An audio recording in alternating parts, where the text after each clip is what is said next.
Hi there, my name is Kay Moon, and I am a Western astrologer and twin flame channel. And this video is about an upcoming date where I'm seeing a wave of twin flames come into union at this time. And I wanted to speak to that because I know the overall energy happening in the collective doesn't necessarily reflect that at this time. If you've been following my new moon and full moon videos, you'll see that there's been quite a bit of reason for some of the separation in the greater collective. However, I can also see, given this upcoming date, that there is a wave of twin flames who are really poised for union depending upon what's happening in their union chart. So I'm going to go into that and show a couple of sample charts. But if you've been following me and you're scratching your head, kind of going, this is interesting, but it doesn't really reflect my situation because my twin and I are fine, or my twin and I are starting to see union on the horizon. There is a reason why.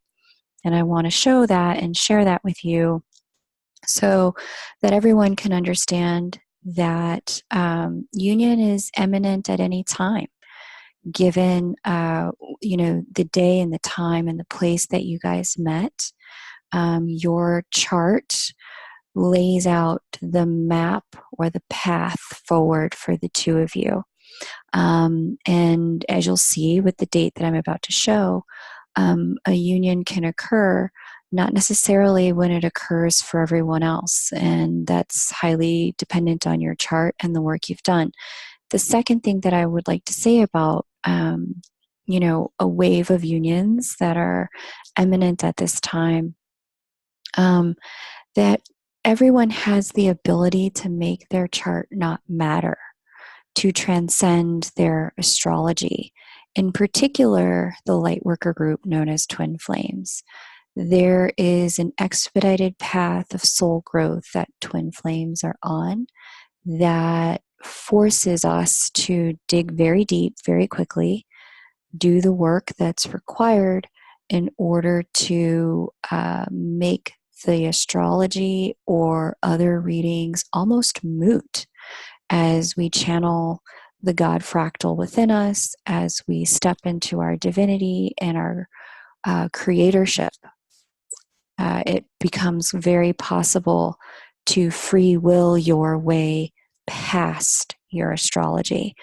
But it does require that initially you're really working the lessons in the classroom as it's presented to you. It's almost as if you're in high school and you're doing so well in all of your classes that the teachers just kind of say to you, okay, well, since you've maxed out on every credit we could give you, you are welcome to study whatever you like until the day of graduation.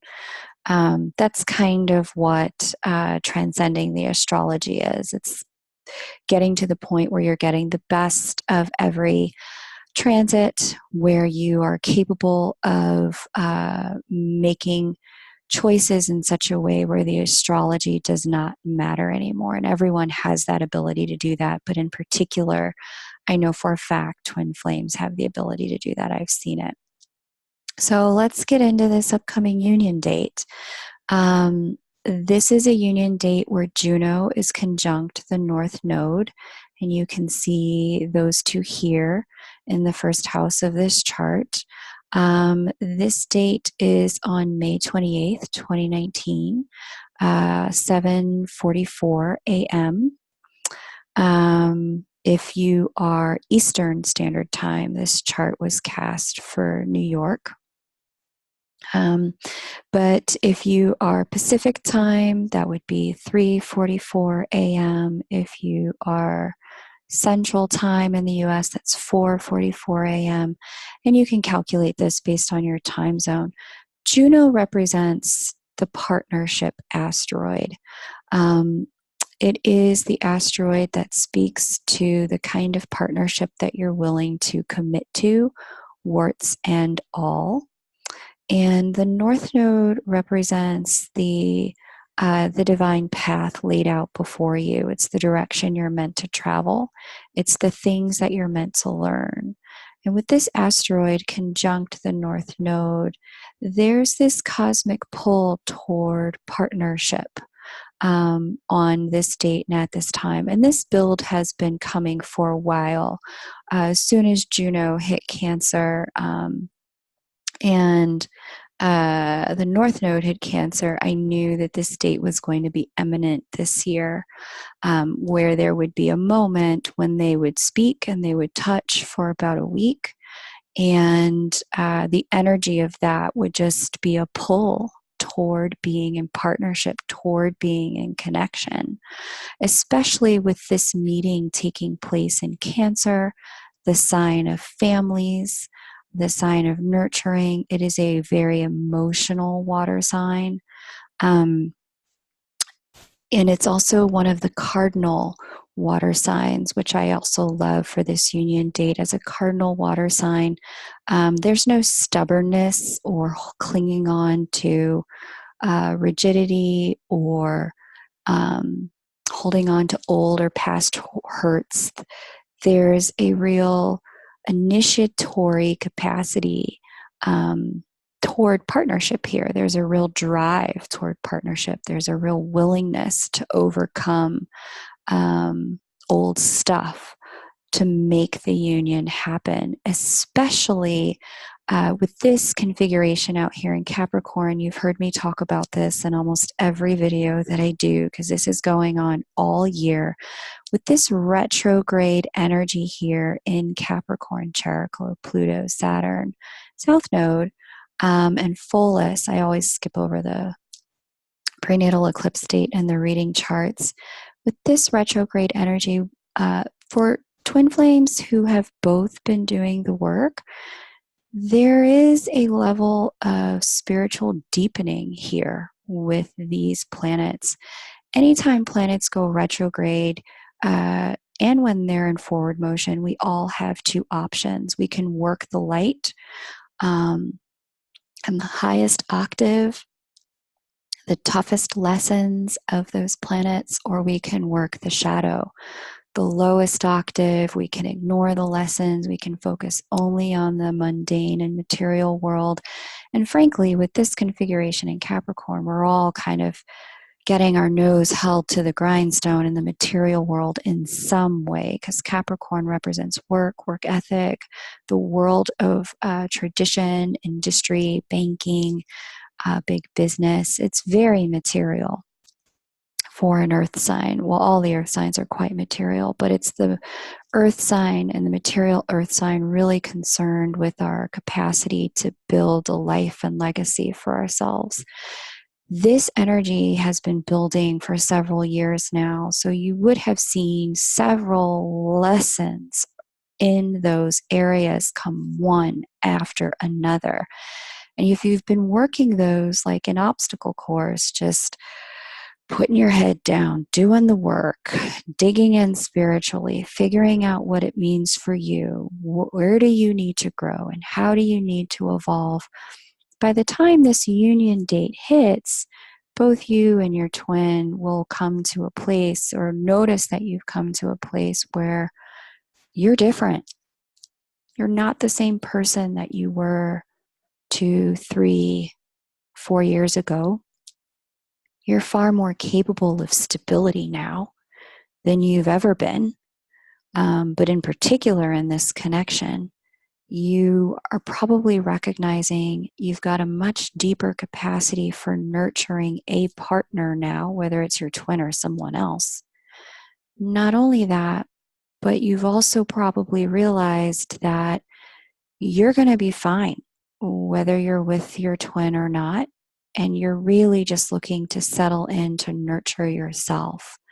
So you're open to the connection, but you're recognizing whether the connection happens at this time, another lifetime, or not, you're going to be okay, because you've been on the path of learning how to partner with yourself. So those of you who follow me also know that we just had the full moon in Scorpio, And that full moon in Scorpio would have created some big endings, given the signatures in the chart, the ruler of that full moon in Scorpio, Pluto being retrograde and sextile in Capricorn. There would have been, and there would have just been there was a lot of energy for endings. And you can go back and watch those videos and see what I'm talking about there. However, if endings weren't what was occurring at that time, you may have felt some level of revelation, some level of aha, either about your partnership with your twin, or if you're in a soulmate relationship with your soulmate, some ahas, some revelations, some wool getting pulled back from your eyes, some insights occurring. And that energy is going to be in play all the way through the July, I think it's a July solar eclipse. And I'll make a video about that at that time. But that solar eclipse, all the way back to I think it was the Divine Feminine's new moon, the new moon in Taurus.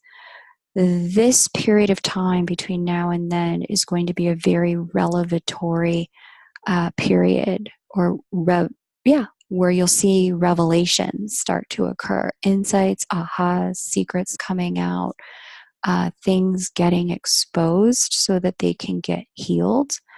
So know that that's coming. And for those of you who recognize that union is imminent, that solar eclipse is part of it. Solar eclipses tend to bring new beginnings and openings, while lunar eclipses tend to bring closings and completions. With this solar eclipse, with us being within that 90-day pre-solar eclipse window at this time, and this Juno conjunct the North Node at this time, I think congratulations are definitely in order. The other interesting thing about this moment in time astrologically is that you've got Sun conjunct Mercury in the sign of the twins, Gemini. And shortly, Venus will join the Sun there in the sign of the twins. And you've already got Mars here in Cancer, creating motivation toward this partnership energy that's already going on in Cancer.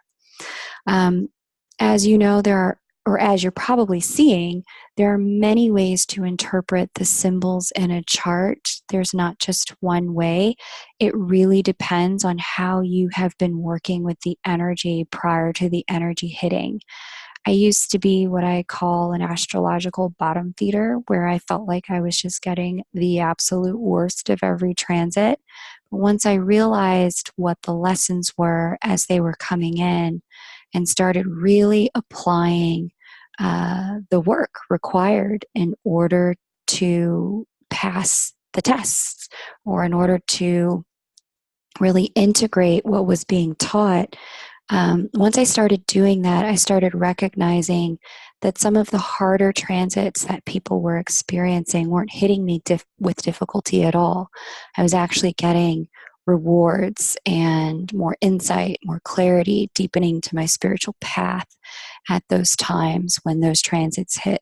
And that's part of transcending the astrology. So again, if you're coming into union, I want to go ahead and say congratulations. The chart definitely indicates that. If you've been freaking out about when or whether or not you're coming into union, we can definitely look at this in your chart. Just shoot me an email at krysalismoon@gmail.com, KRYSALIS at moon, MOON, @gmail.com, and we can have a look at your chart. Now let's have a look at some sample charts so we can see what this looks like for twins who are coming into union now and twins who might not be. So I'll just minimize that. Here's a sample union chart. Let me just make sure you guys can see this. Yeah, okay, great. So here's a sample union chart for a twin flame couple. that met back in December of 2015. So they've been on this journey for a little while. You can see here they met on a day with the sun and the moon conjunct, but also conjunct Saturn and conjunct Pholus. So I can see they've really been on a tough ride where they came in to work some karma out, that's Saturn. And the relationship has really kind of been, unfortunately, a little bit of collateral damage to other people's outside influences. There's been definitely some interference, I'd say, from, given in this case, fifth house. The interference is either from children or from creative endeavors. If either one of these people are artists in any capacity or entrepreneurs, business owners, there's a way in which, or if one of them may be an insatiable flirt, or not a flirt, just perhaps people kind of coming in and flirting with either party, kind of tugging at the energy of the union. That's what this kind of looks like with this sun-moon conjunction sitting in between Pholus and Saturn. Interestingly enough, they're definitely attracted, Venus, toward partnership, Juno, and they've got a lot of motivation towards it, with Mars here in Libra. And with all of these very spiritual signatures here, Makemake, Lilith, actually that's Makemake, Lilith, and Haumea in Libra, this relationship has been really transformative for both of them. And with Jupiter conjunct the North Node, the more they walk the path of this relationship, the better and more expansive their lives are going to be. In fact, it looks like these two are meant to be quite wealthy financially together, with Jupiter in Virgo, conjunct the North Node in their second house. All right, so let's take a look at said upcoming union date. Let's just see. Display transits, new transit date. So we talked about that being 5/28 at 7:44 a.m. their Eastern time. Okay, cool. So here's our conjunction of the divine feminine and the North Node, the partnership asteroid in the North Node. For those of you that don't know, when I do read a chart, Juno also represents the divine feminine, while Jupiter represents the divine masculine. There is, interestingly, okay, so you can't really see it, but here's the divine masculine retrograding back toward that sun-moon conjunction, which is really the heart of that relationship. It's the identity of that relationship, both inner and outer, the emotional identity and the instinctual identity to the world. And with Jupiter coming back toward that relationship, what I'm actually seeing here is a pull of the divine masculine toward the energy of the connection. And with this happening in retrograde fashion, he would have felt that pull earlier this year when Jupiter actually rolled over these two planets, Sun and Moon, inside Sagittarius. He would have felt the pull building and building. If he hasn't already come in with this conjunction, he very likely will be. Interestingly, though, these two definitely still have some stuff to work on. There's this configuration out here in Capricorn, in the house of undoing by others.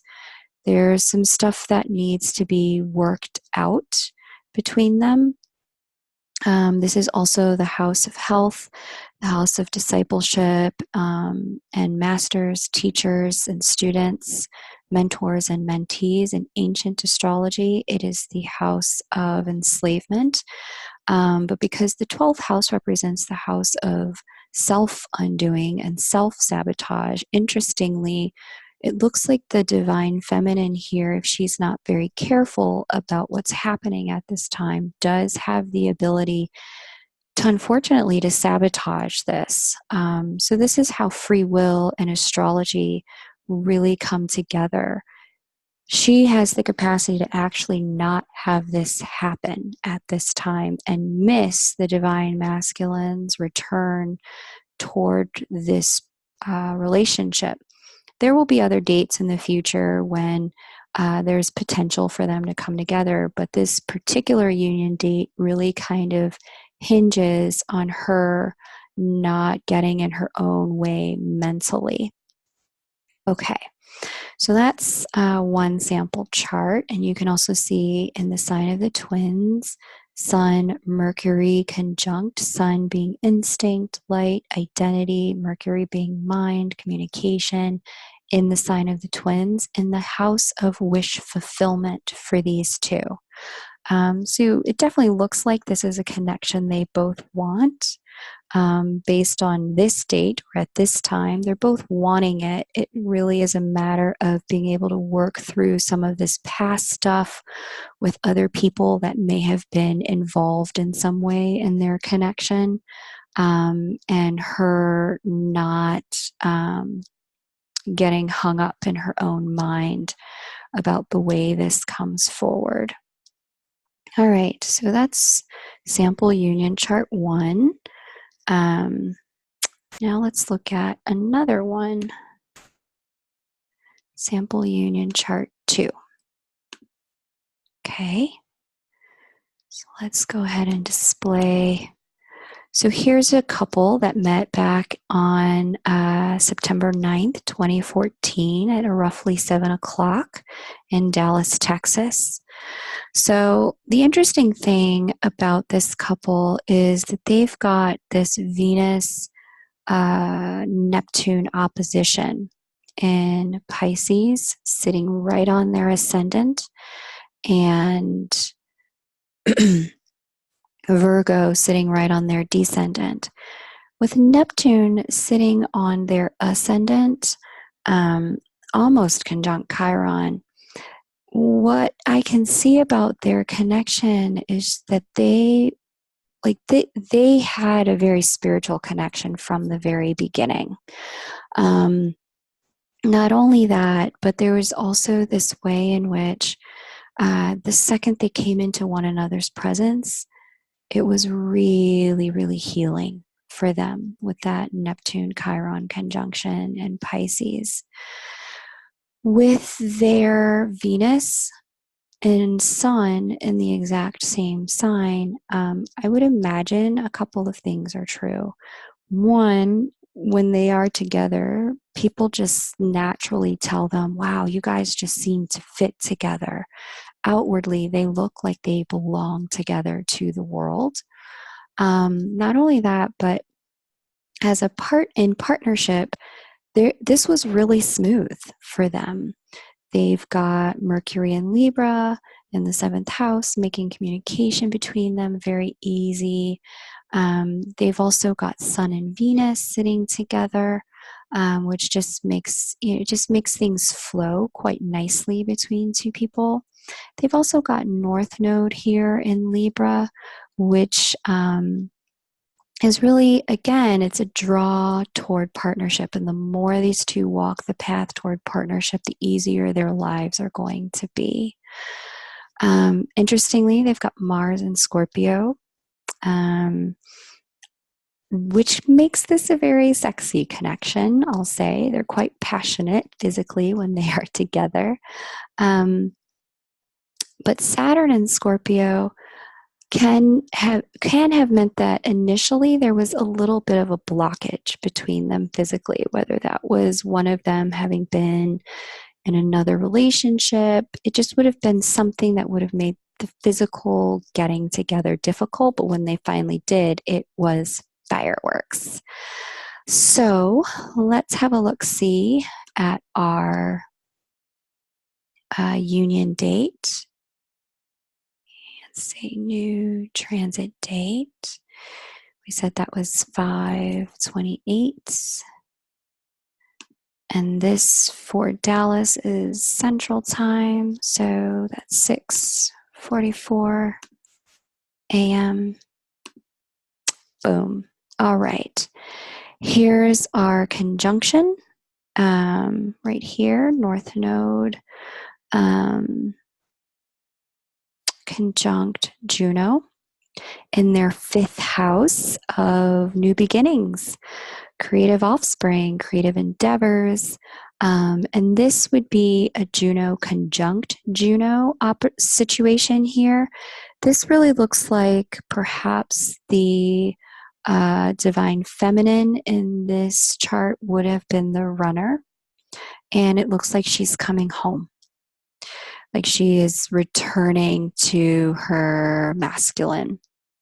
Interestingly, what I'm also seeing is her divine masculine here is experiencing a bit of deep focus on his career, possibly a lot of beginnings and endings with Jupiter going retrograde in his 10th house of fame and honors. Also, though, here's what could trip their union up, right? So in the house of wish fulfillment, we've got a lot of karmic cleanup that needed to be done in order to have paved the way. If these two have been working the lessons, this would be the beginning of a union opportunity starting to open up, but I don't necessarily see the union happening right at this time. I see the doors opening, the communication opening. I see the opportunity for it being on the table, but it's really going to be contingent on how this work in the house of wish fulfillment for the two of them was getting done. Were they actively laying to rest dreams that needed to be laid to rest? Have they been actively working on dreams that have been close to their heart?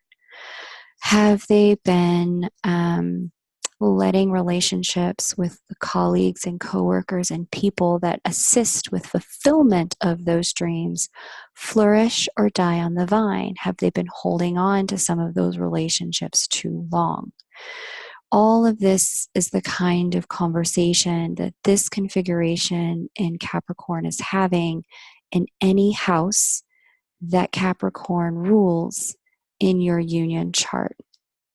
So again, if this is a conversation that you want to have, something you're curious about, we can look at this for your chart. Just shoot me an email, KRYSALIS, moon, MOON, at gmail.com. But it does look like if they've been doing their work, this is definitely a possibility for them. Again, we've got Sun, Mercury conjunct in the sign of the twins here first in their house of communication, which is why I feel like communication probably opened up for them quite recently and is going to continue to build until Sun, Moon, Mercury, and Mars all sit here with Juno in Cancer, which will be a very fortuitous and lovely June to late July that will allow them to see, are we going to do this or are we not going to do this? All right, so let's continue with the next sample chart. Here is sample chart number 3. Let me just make sure you guys can see this. Cool. All right, so let's go ahead and display. So the date this lovely couple met was made, I picked randomly. Let's see, what is that? 8 years ago today, 5/23, 11:51 p.m. Pacific Daylight Time, so in San Francisco. They met at a nightclub. Here we go. Here's their chart. So, another super passionate couple, deeply communicative physically and verbally. We've got Mars conjunct Venus here in Taurus, also conjunct Mercury. When these two got together, the electricity between them spoke volumes about who they were, how they were together. It told everyone around them what they needed to know about their connection. Interestingly, whether they were physically connecting at all or not, there's also a lot of capacity for communication and harmonious communication. With Mercury and Venus sitting together, it just lets me know they got each other on a really deep level. They really get each other. We've got Sun here in Gemini, the sign of the twins in their chart. So they met during Gemini season, which is always, I think, I don't know, I always love seeing sign of the twin things when speaking about twins. But they've also got the South Node here and the sign of the twins on that date, which lets me know this isn't their first rodeo together. They've probably done another lifetime or two, if not more, as twins. And in this lifetime, what they're looking to do is to move toward the truth of their connection, to move to a singularity in their union. So, challenges to that, as I can see them in this chart, include let's see. Why does that look like that? Display the natal chart.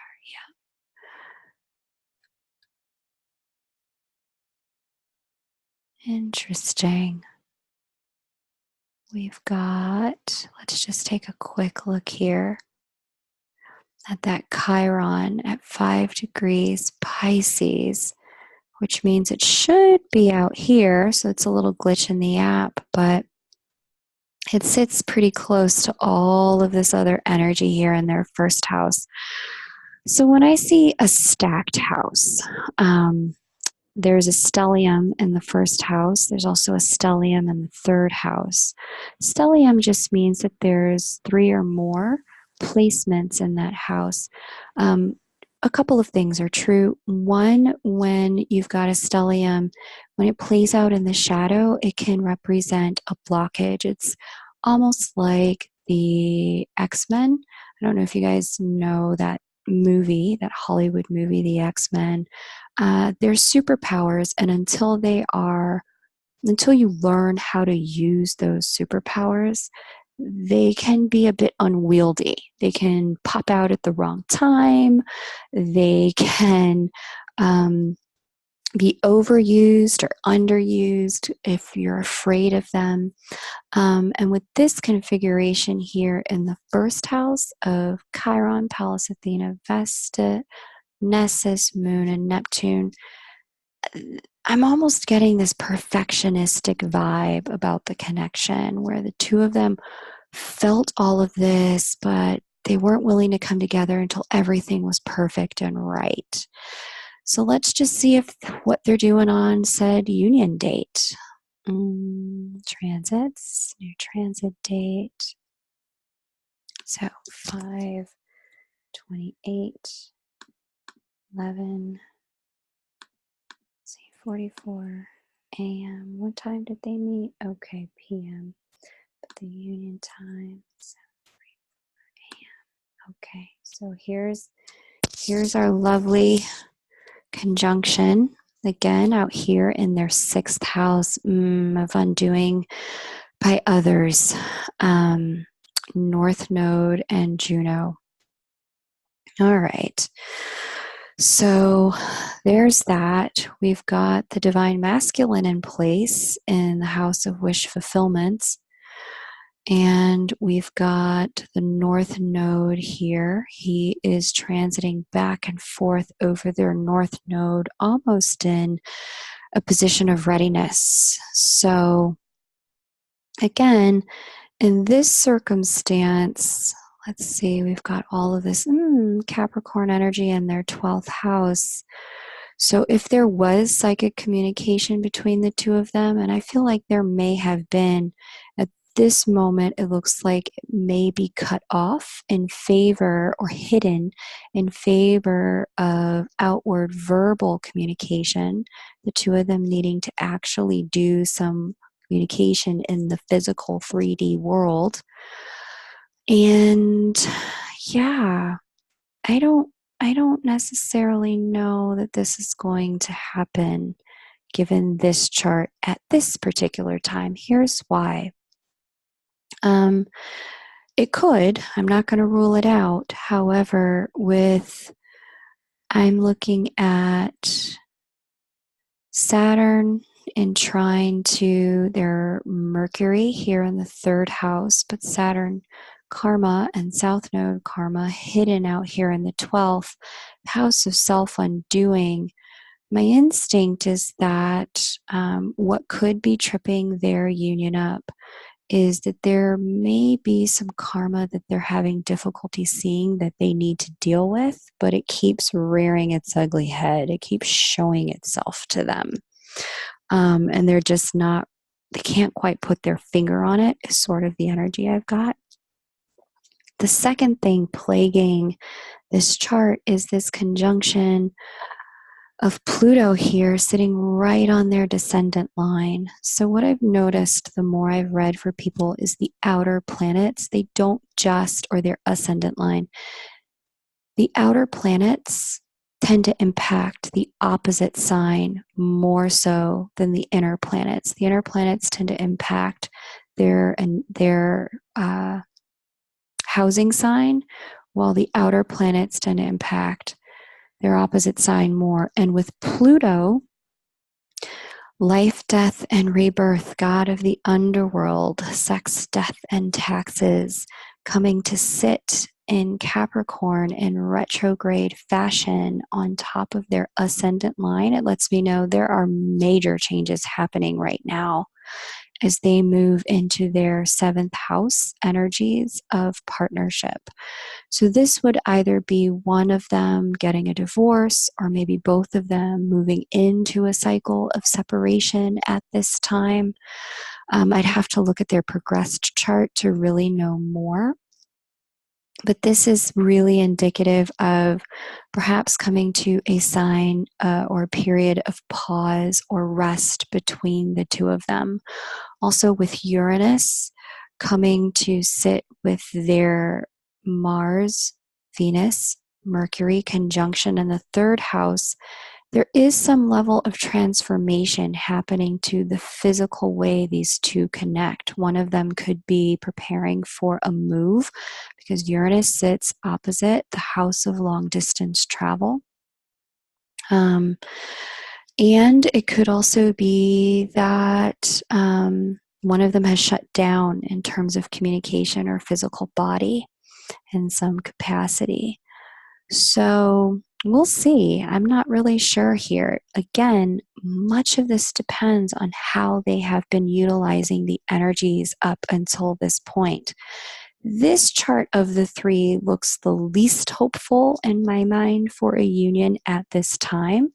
However, when the partnership asteroid moves into the sign of Leo, and late Leo begins to trine their Jupiter and sits opposite their moon, that's when I would say for this couple, and it will also trine their north node, that's when I would say for this couple, union would be more likely imminent. So as you can see, for every couple, this is so different. But I can see that there are some couples, given the way their charts are set up, that union is imminent at this time. And if that is you, I really want to say congratulations. That's huge. You've done a lot of work to get here. I am so inspired. We all are. If you would be so kind as to leave your comments or a little story about the path to union and what it took for you, what you had to overcome, what work you had to do. That would be so helpful for all of us. And again, I just want to thank you for being here. It's such a pleasure to be able to read for all of you. And if you would like me to take a look at your union chart, shoot me an email at krysalismoon@gmail.com. That email will be in the description box below.